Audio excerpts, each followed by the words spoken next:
This is rjcarbone, and you're listening to BD4. One by Mattingly. Oh, hang on to the roof. The Rose. He shook up the world again. Anthony for three. Bang! That one goes down. And the game is tied. See ya! A monster home run. Back-to-back home runs by the baby Bombers. Penetrates, creates, and shows some dexterity as well with the left hand. Deep to left. It's on its way. There it goes. And the Yankees are going for the win.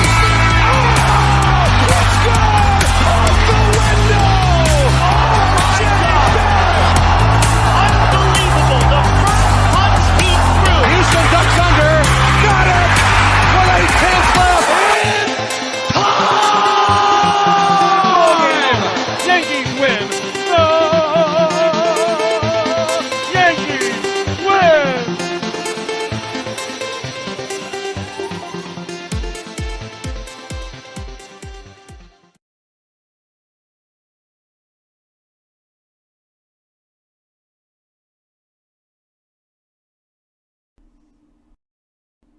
All right, sorry about that. Had a little bit of a delay there. What's going on, everybody?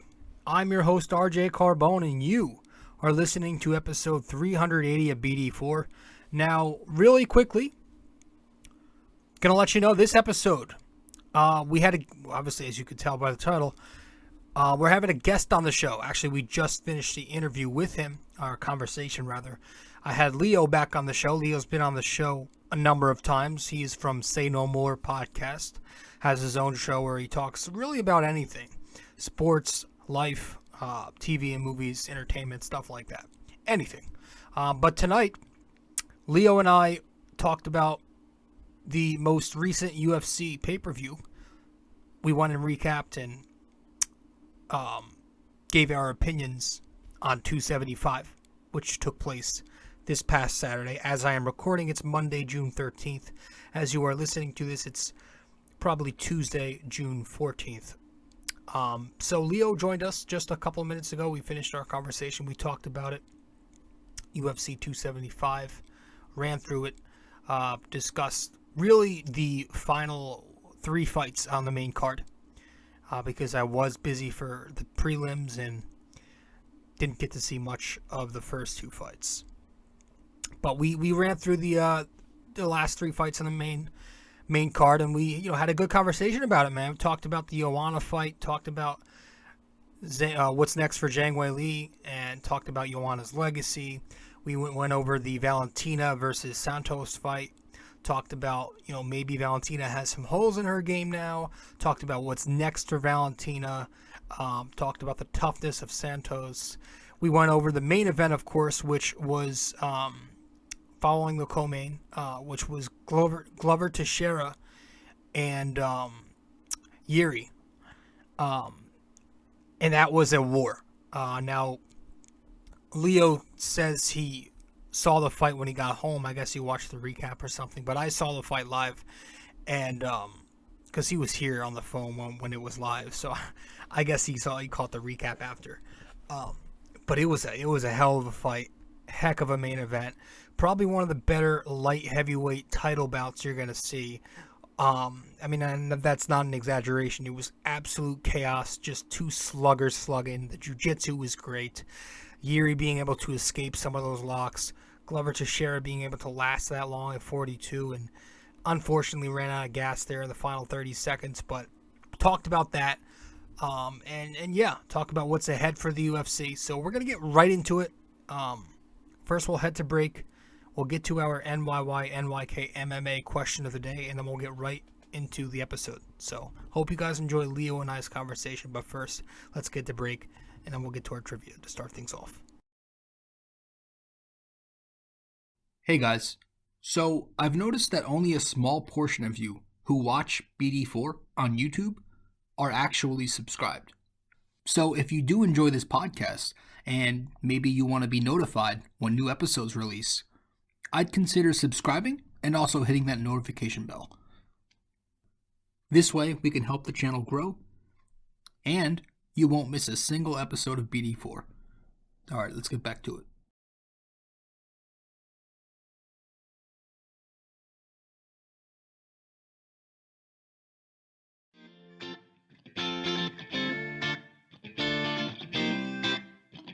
So if you guys want to follow me on social media, be sure to do so right now. I'm on Facebook at rjcarbone, and I'm also on Instagram at rjcarbone. Once again, if you want to find me on Facebook, that is rjcarbone. Instagram at robjcarbone.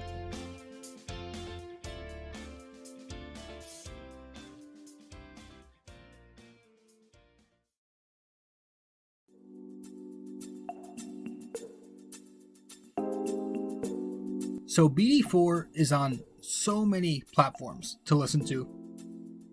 You can listen to us on Apple Podcasts, Google Podcasts, SoundCloud. You can listen to us on Spotify. You can find us on our sponsor, Anchor, and many other listening platforms as well, wherever you get your podcast. But we are also available to watch on YouTube. So if you want to watch us on YouTube, go subscribe there. But if you prefer to listen to us, again, many listening platforms. Just be sure to subscribe, download, give us a rating, a review, comment, share the podcast, and all that fun stuff. This is BD4, where there's no better way to get your Yankees and Knicks analysis.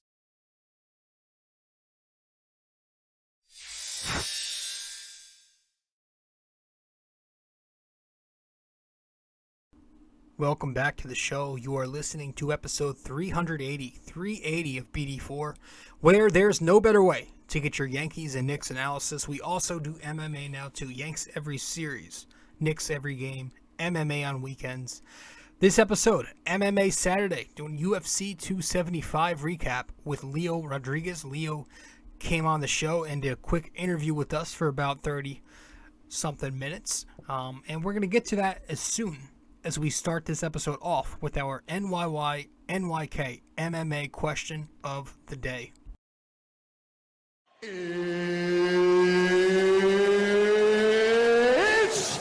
time! All right. So our NYY-NYK-MMA question of the day for episode 380 is, how many Fight of the Night awards has Frankie Edgar won throughout his career? How many Fight of the Night awards has Frankie Edgar won throughout his career? So let me know the answer wherever you can reach me. And if you get the answer correct, I will give you a shout out on the next episode. If you get the answer incorrect, but you at least attempt to guess the answer, I will let you know what the answer is in the next episode. But guys, thank you so much for tuning in. And we're going to get right into the episode right now. Again, this is my buddy Leo and I discussing the events of UFC 275. In particular, the final 3 fights of UFC 275, which took place on Saturday the 11th. And as you're listening to this, it's June 14th, Tuesday. Maybe Monday, June 13th, if I can get this up in time as I'm recording. But most likely this episode should be released early morning, June 14th, Tuesday. But without further bullshit from me, let's dive right into the show. Let's get to the conversation that Leo Rodriguez and I had talking UFC 275. Hope you guys enjoy it.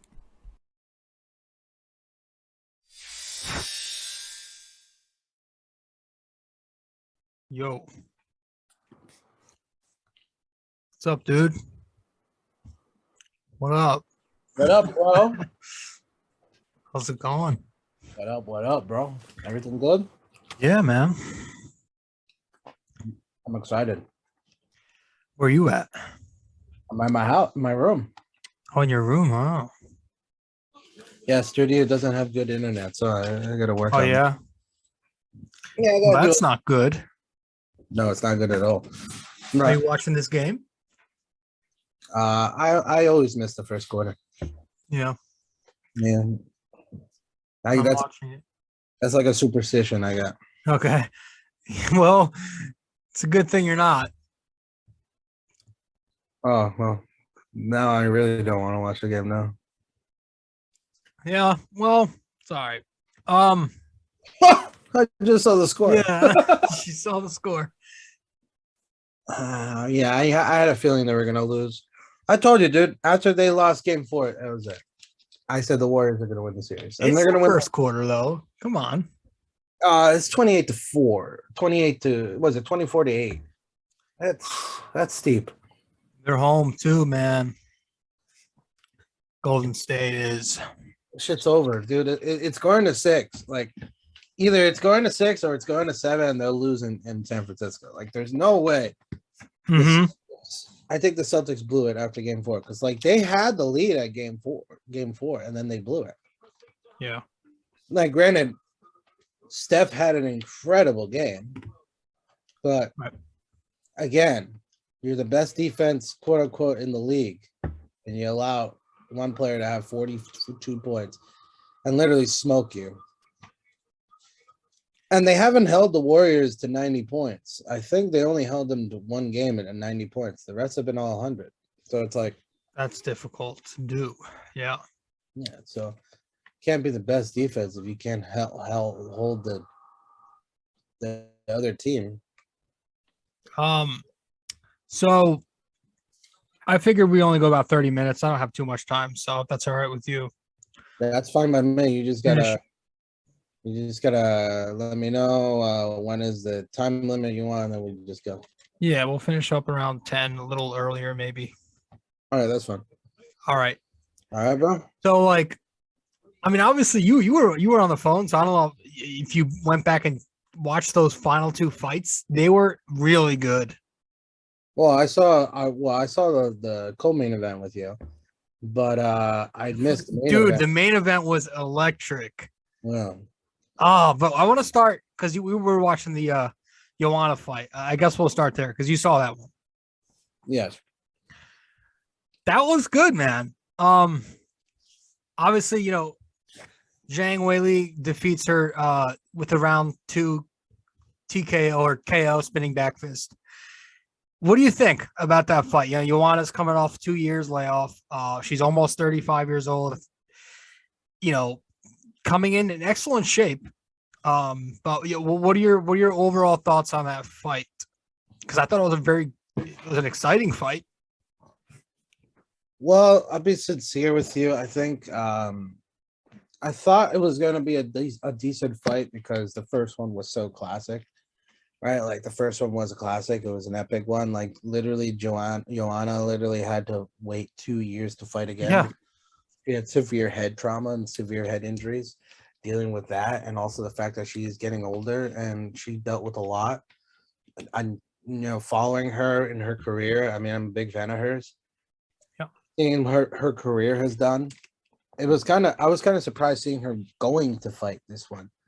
And the fact that it was Zhang Weili, which I understand, like Dana wants to get a rematch of that classic, but I always knew that Zhang Weili was going to win that fight because Zhang Weili has been more active, and when you don't fight for a certain amount of time, you get rusty. Now, granted, Joanna had a rough first round. Second round, she was starting to do a little bit better. She was starting to defend a little bit more. She was starting to grapple a little bit better on Zhang. But Zhang Weili looked like she has been training very hard on changing her game, changing her combos, changing everything about what she's all about. Because that spinning back fist, was so unexpected. I know Zhang Weili is a badass and she can knock somebody out no problem, but I did not expect that to come in her arsenal. And that was nasty.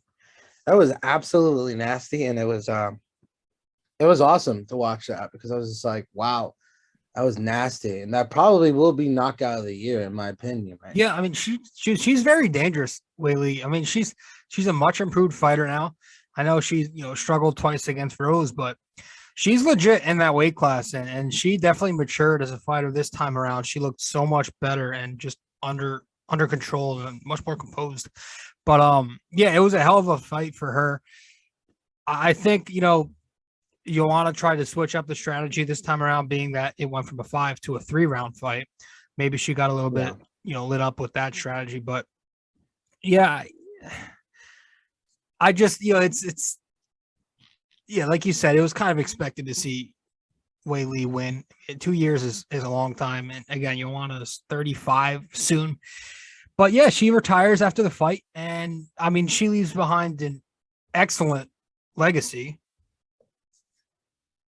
I think she definitely does. I think it's she's definitely the pioneer of the strawweight division. Obviously she's had battles with Valentina in the past. She's had battles with Yeah, she won 5 rounds with Valentina, if I remember correctly. Yeah, she was like Joanna in her prime. She was dominant. She was Boogie woman. She was the boogie woman. She was nasty. I mean, I remember, for me, the best memory of Joanna was when she fought Claude Gadella, and they had the Ultimate Fighter. Yes. They coached the Ultimate Fighters. That was a good one because Joanna is the master of mental warfare. She just absolutely got into everybody's head. She was very good at that, and she knew how to get it. Like, the only person that she couldn't break through was Rose and Zhang Weili, and realistically as well. Even though I think she won the first fight, in my opinion, but it was a hell of a fight, a hell of a career for her. I'm very sad that she had to end her career that way, but I kind of had a feeling that she was done after this fight, but I'm very proud of her. I was very proud. Yeah, I mean, when you're 35 and you face plant the canvas, it's probably best to retire after that. I mean, that's tough. You're human, and yeah, but Rob, sometimes in this sport, it is very tough to let it go. No, I mean, she has plenty left in the tank. She came into great shape in this fight. I mean, she looks great, but we are all human. And I think that I would agree with her decision. I mean, she wants to start a family. She says she wants to do a lot of things in life. She's got hobbies, passions she wants to pursue. So yeah, man, she leaves behind a great resume. 5-time title defender. She's beaten Andrade, dominated Esparza before. Jessica Pena, defeated, what's the chick's name? Carolina. I mean, she's, Tisha Torres. She's got a lot of wins, impressive wins. She's got the resume that she's ever fought. So do you think she's, what do you put her, we're going to start with her division, strawweight fighters of all time. Do you put her 1 above Rose? Absolutely. By a mile. I think Rose Namajunas is a great. I wouldn't say by a mile, but I mean. Oh, I think it's a mile. Like, Joanna's fought much more tougher fights than Rose. And Rose, one of the problems is Rose sometimes, like, I know you like her a lot as a fighter and as a person. I like both. But I think the problem with Rose is sometimes Rose is not consistent enough when she is the champion. When she is the contender, she's excellent. She's tremendous. But as a contender, she's lost the belt a bunch of times. And that is an issue with Rose. With Joanna lost the belt to one of the best ever, right? So, like, in a way, it's tough. Like, Rose is great. Is great, but Joanna is the better overall fighter. She has the better resume, and in my books, she is the most intimidating one in the strawweight division. She knocked through a lot of people. She was a terrifying fighter when she first came up into the UFC. That was around like when Ronda was on her way out. She was kind of like the next generation. I mean, she was cardio machine, the volume, the ability to move, and she was just terrifying. She was a savage the way she walked around with that confidence. I mean. So where do you put her? All right. So you got a number 1 strawweight. Where do you put her in your rankings of women's MMA fighters all time? Do you go top 5, top 10? She's definitely top 5. Yeah. I think you have to put Amanda. Well, you know what? I think Amanda gets number 1 just because of her resume. Valentina 2. Yeah. 3 would probably be Ronda, and a lot of people are going to tell me, why is Ronda that high up? Transformed that sport. Nobody paid attention to the women's division. Okay. Yeah. Ronda put everybody on notice for the women's division. Then a lot of people started seeing, Amanda, Valentina, and everything. But Ronda was the most important figure in women's mixed martial arts. Absolutely. And then I would probably put Joanna, and then probably Cyborg or Tate, maybe. Oh, you know what? That's tough. Put Cyborg at 4, and I put Joanna at 5. I like that. So you got Joanna 5, yeah. Mm-hmm. Yeah, man, and I'm happy for her. She looks happy. I was watching her post fight press conference. She's good. She's in a good state of mind. She's very emotional right now, but yeah, man, it was good. It was good to see her happy. I kind of got emotional when she said she wanted to start a family. Yeah, man, that was great. Because I can imagine her 20 years of just sacrificing her body, sacrificing her time, her everything. Yeah. I also made a funny joke. You were there when we said that she wanted to start a family, and I said I'll help her. Oh, there you go. Yes, there it is. Just I don't care at this point. If I don't care at this point. I literally, if I have to be inside of Joanna check, I'll do it. But no, for sure, great person, great legend. I love her. She's one of my favorites to watch, and I'm gonna miss her. And I've watched the sport for a long time, and she's definitely one of my favorites that I've watched. Yeah, I agree. So I don't know how much you saw of that Valentina fight, but it was unbelievable. I saw the whole thing. Great fight. It was a fight that maybe showed Valentina is human, not perfect, maybe a little bit of a hole in her offensive wrestling, but in the end, champions do what they're going to do. And credit to Santos. She's tough. That headbutt was unfortunate. She couldn't see on the side of her face for the entire rest of the way there. But Valentina didn't look there. There's maybe a little controversy with the scoring, but at the end of the day, it's about damage and not control.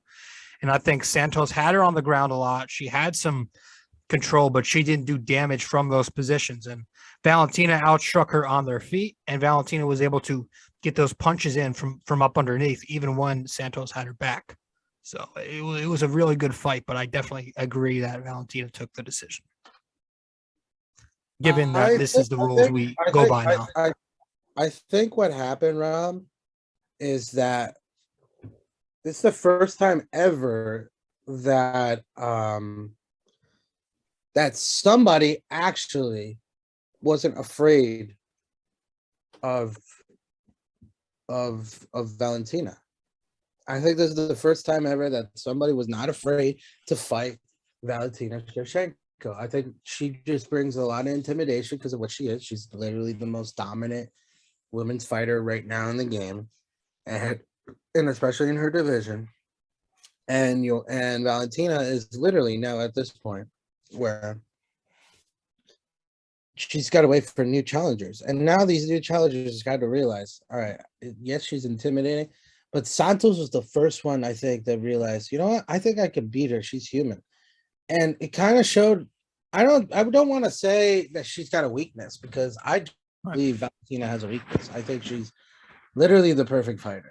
But I think what happened was, I think Valentina probably thought this was going to be another easy fight. I'm just going to march through there because all my fights have been pretty easy and pretty quick. And this one was Santos came in. She's like, you know what? Fuck it. I'm going to take advantage of it.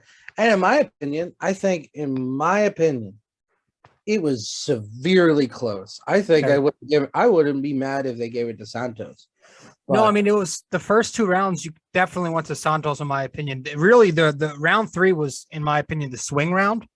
That was the round what really the headbutt. I think, but like she had Valentina on her back. She took her to the ground. but she didn't really do any damage from when she had control position. And, she was very inactive. And I think Valentina was, like I said, way more active on her feet. And then even when Valentina was on her back, Santos didn't really do anything with that control. Valentina even had the triangle on her, and you can even say that round one was a flip-flop in Valentina's favor if you go back and look, but it was close. And, like, I agree. I actually thought it was going to go to Santos. But so you can, I honestly understand both sides, but I think the way the UFC is, the way the judges do their scoring, it's not about control. It's about damage you do when you have control. That's what it comes down to, the bottom line. No, I agree with you at that point. Yeah, Yeah. I agree. I think that definitely, I think Valentina will come and be pretty happy the fact that she won that fight. And I also think that it creates opportunities now. Like, maybe we can get a sequel now, because obviously how close this fight was. Yeah. I want to ask you about that. So do you think if, like, because there's a couple options you can do with Valentina right now. If Miesha Tate beats Murphy, maybe you go Miesha Tate and Valentina. But if Murphy wins, then maybe you give Valentina number 2 versus Santos. Or do you wait until you see the winner of Pena versus Nunez? Well, for Dana's sake, I think Dana wants what's obviously, Dana's got two options here. Right? You can go with the more logical one, which probably be the winner between Murphy and Tate, which I think if Tate wins, you give her that. But if Murphy wins, you go Santos. maybe, because Santos already had her chance. Now let Murphy get another chance at it. Mm-hmm. Maybe you could go with the other girl, what's her name? Kunigan, whatever her name is, Chanugan, or whatever her name is. Oh, Caitlin Chuganigan, whatever. Chuganigan. Yeah, you might give her a chance. Hagan. But all right, we'll go with that side. But then you go with the money side. Obviously, the winner of Pena Nunez would make more sense for them to fight Valentina. But Rob, if Pena wins, I do not believe that fight's going to happen. If Juliana wins, you don't see Valentina and Juliana. No, I got you. absolutely not. If it's Amanda Yeah. and I agree. Valentina, if Amanda wins, then I could see it. Yeah, that's the money fight. That's the money fight, and that's the trilogy. So that means that's more money. Now, Right. Pena, I guarantee you, if Pena fights and beats Amanda, and she wants to go fight Valentina will wipe her on the floor. It'll be so quick. I'm being 100% real with you. Valentina is a killer. Yep. But Juliana, not saying no disrespect to Juliana. I think Juliana is a great fighter. She's definitely worthy of being the champ. She just doesn't attract people to want to watch her. Amanda does. Amanda's the greatest ever, right? Yeah. We can argue that she is the greatest women's fighter of all time. Even with her loss to Juliana, she's still the greatest ever. Yeah. But I would not see Juliana fight Valentina, because it will be very ugly for her. I just don't see it. I would agree. It's hard because we're judging her off of that one fight versus Amanda, and she could not be ready for Valentina. But I want to get to the main event. I don't know. Again, you missed a hell of a fight. I like you. I thought this was going to be kind of bleh for some reason, but it ended up being amazing. Yuri eventually gets the round 5 tap over Glover Teixeira, but this was a war, man. And it was one of the more exciting light heavyweight title fights you're going to see. There were 5 takedowns, 2 submission attempts at least, 6 reversals. There were almost 500 strikes thrown. I was looking at the numbers earlier. It was barbaric. It was dramatic, back and forth, vile. Like, there were so many momentum shifting moments. Right when you thought it was going to go one way, it went the other. And Glover opening up a bunch of Glover opening up a bunch of cuts on Yuri, and then vice versa. I mean, Yuri busted up Glover's nose in the end there, but Yuri's ability to just get out of some of the ground positions against Glover was just incredible. It was such a good fight with an unexpected finish, given how that 5th round was leaning, because you could have made a case that Glover was on his way to win had he survived the last 30 seconds. But yeah, definitely check that out. The highlights at least. I saw the whole thing. You watched it when you got home? Yeah, no, I watched it. I watched it the day after. It was fucking good. Yeah, it was pretty good. It was really good. And again, I keep doubting Glover Teixeira because of his age, but yeah, I think we have to stop thinking, because I think Glover Teixeira is a great guy, great fighter. It's pretty crazy that he's 42 years old. Yeah, dude. And that he is the UFC champion, and he was winning that fight. He was winning that fight against Yuri.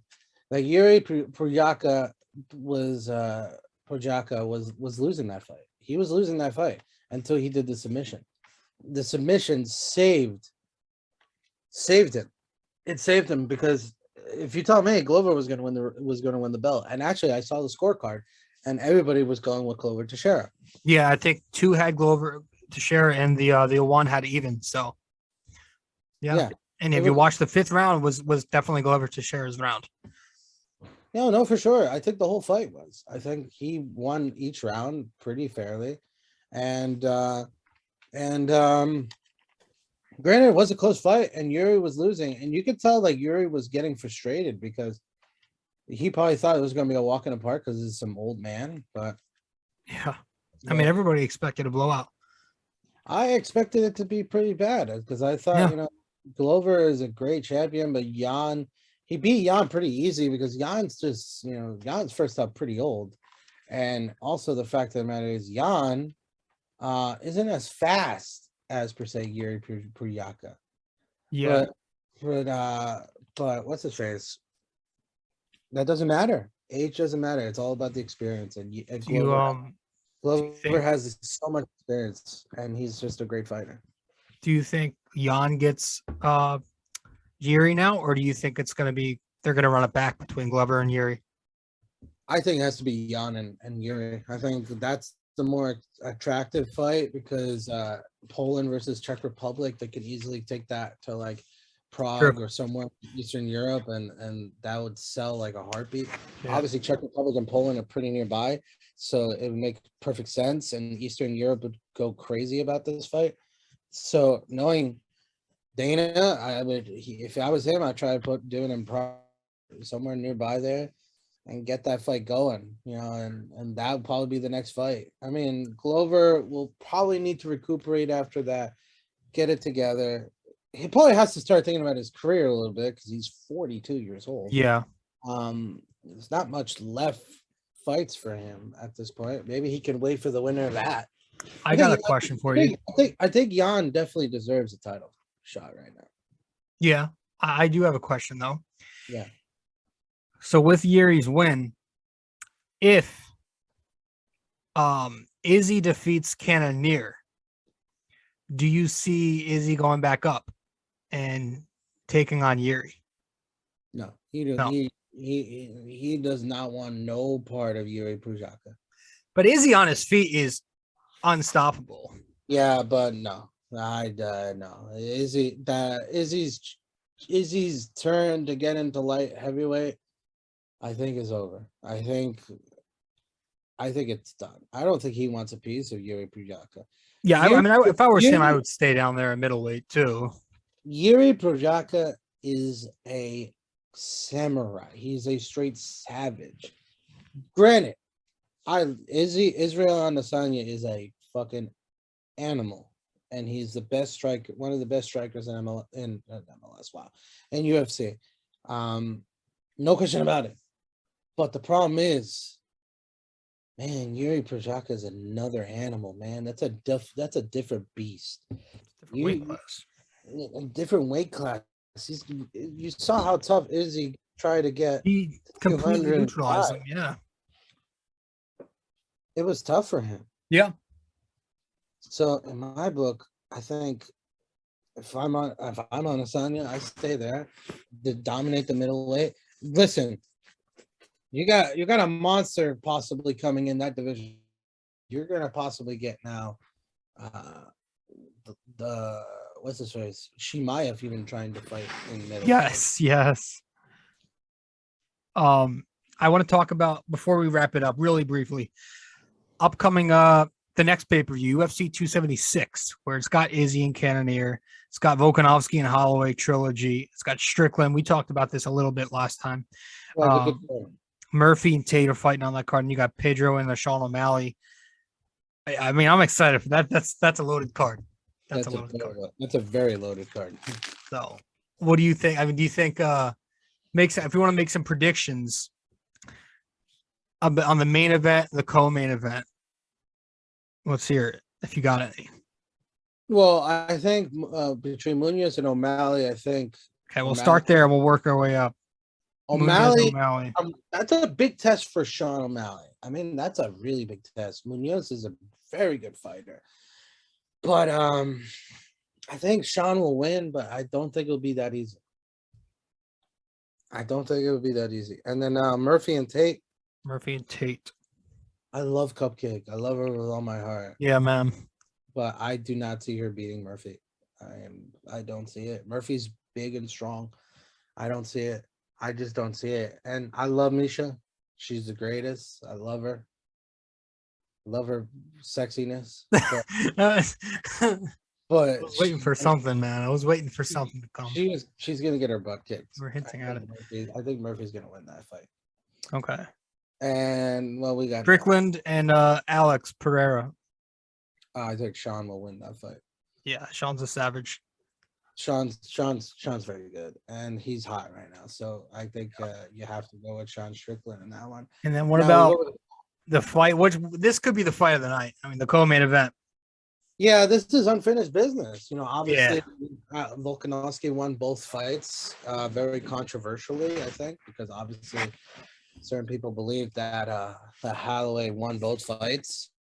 Would probably agree on certain things, but it's tough.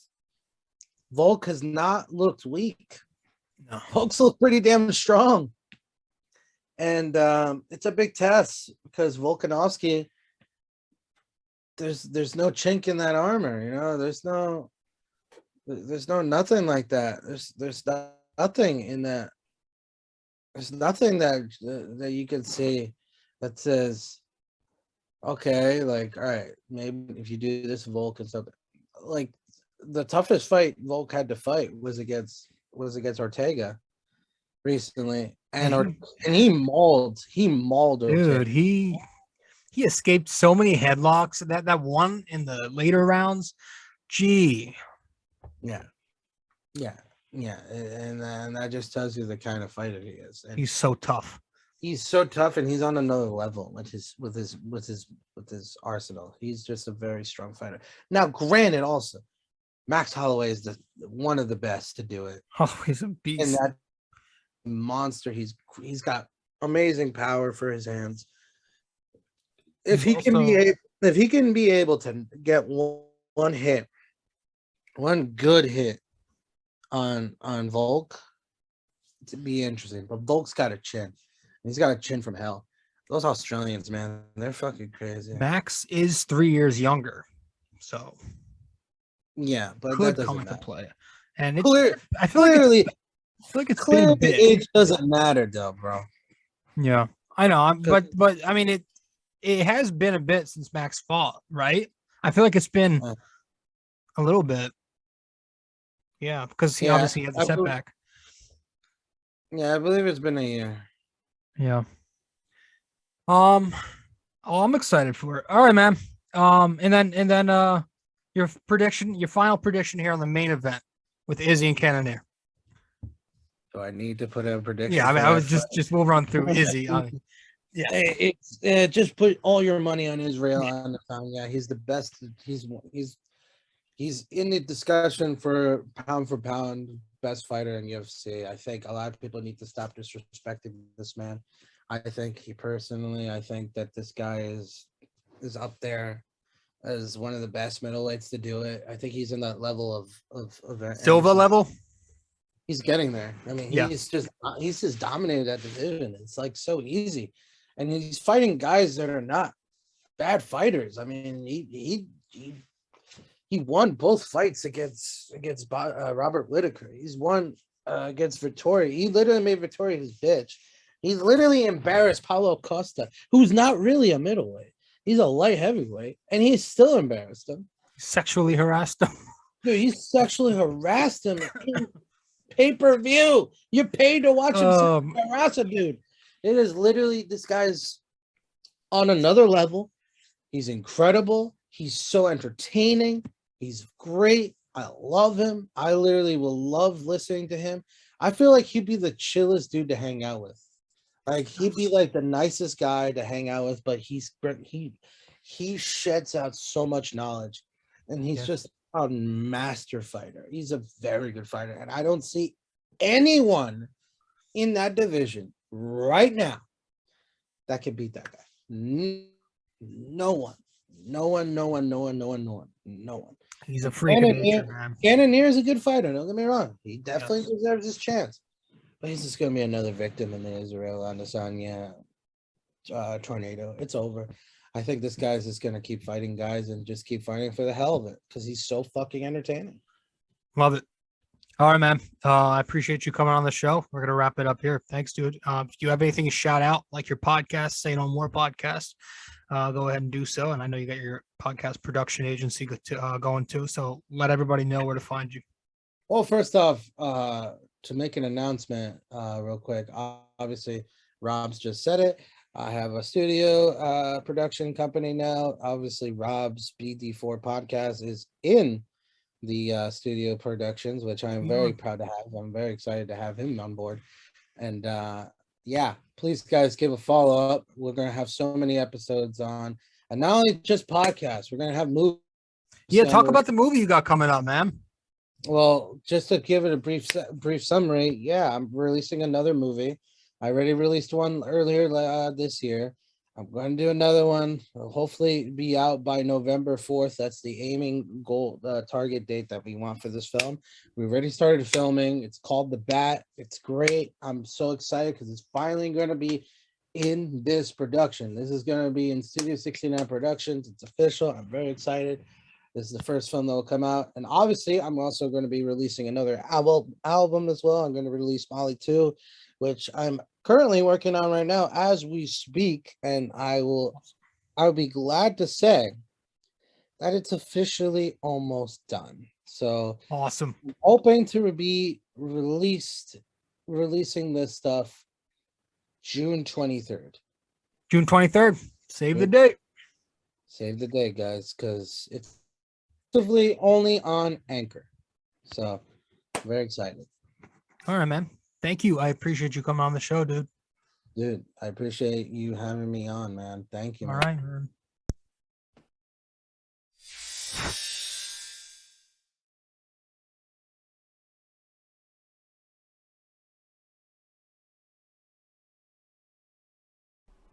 All right, guys. Hope you enjoyed the show. That was Leo Rodriguez and I discussing UFC 275, talking about the final 3 fights on that main card. Very, very good card. Some are calling it the best card of the year, no question. I agree with that. I think it was definitely the best card of the year. It was unbelievable. So much action. Great, exciting finishes. Even the decision fight, which some people give, for some reason, MMA fans give a lot of crap to decision fights. It's like it's like, dude, you're on the couch. Like, how ridiculous do you have to sound? Like, finish her. Like, it's just like, come on. But I did think that fight with Valentina going to decision was a fun fight. I mean, it was a close fight. You can make a case for either to be the victor there. But I definitely, given the MMA rules, like I said in our conversation, given the rules of the UFC scoring, that makes sense that it went down the way it did. But yeah, hope you enjoyed our conversation talking about those 3 fights and what's ahead for the UFC. If you have not yet, be sure to subscribe to the podcast on the many platforms. Download these episodes if you want, guys. Please be sure to download these episodes if you enjoy them so you can have them anytime. And yeah, you know where to find me on social media: Facebook, RJ Carbone, Instagram, Rob J. Carbone. And that's all I've got. Guys, thank you once again. Hope you enjoyed the conversation between Leo and I. Episode 380 in the books. I'm your host, RJ Carbone. This is episode 380 of BD4. And I'll see you in the next podcast. All right, guys. Ciao.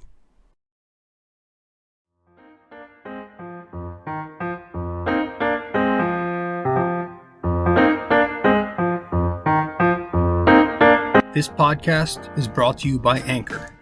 It's the best way to make a podcast. Download the Anchor app or go to anchor.fm.